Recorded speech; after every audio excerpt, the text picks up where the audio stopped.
Mabulaklak talaga ang dila ng mga lalaki kapag magjowa pa lang. Ibang-iba ang mga galawan. Apaka maalalahanin. Lagi kang tatanungin, kumain ka na ba? Kamusta ka? Ingat ka palagi. Mariosep nung mag-asawa na. Miha, Miho, wala. Mga ni hindi man lang makatanong kung pagod ba ako o may pera pa ba ako. Oh, yan na ba yan?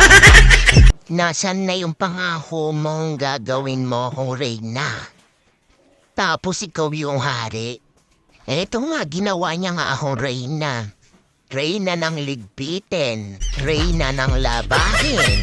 At sa pagkakaalam ko, ang reyna ay maganda at glamorosa. Halate, ano na? Mukha ng huga-huga.